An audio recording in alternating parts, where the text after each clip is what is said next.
પ્રગતિશીલ સમાજ છે. આજકાલ સમાજને દેખાડવા માટે આપણે લગ્નમાં બહુ જ ખર્ચા કરતા હોય છે. તેનો કોઈ અર્થ નથી. એક એક પત્રિકા 3-3 હજાર રૂપિયા, એક એક પત્રિકા 7-7 હજાર રૂપિયા અને 10-10 હજાર રૂપિયાની પત્રિકાઓ. દીકરાનો લગ્ન હોય કે દીકરાના લગ્ન હોય, સમાજને આગળ દેખાવ કરવાની કોઈ જરૂર નથી. તમારી ગમે તેટલી મૂલ્યવાન પત્રિકા છે એ કચરા પેટીમાં જ જવાની છે. કોઈ તેને મંદિરમાં મૂકીને ધૂપ દીવો નહીં કરે.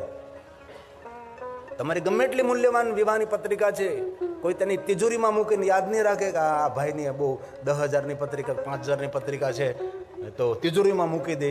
ચાહે કોઈ એવો તિજોરીમાં મૂકનાર કોઈના વિવાહ પત્રિકા કચરામાં જાય છે. હમણાં જે એક વિવાહની પત્રિકા 7,000ની એક પત્રિકા, એવી પત્રિકા એ માણસે 5,000 છપાવી હતી. અને વિવાહનો કયો ભરોસો, એ તો મને કહો. લગ્નનો કયો ભરોસો છે આજે?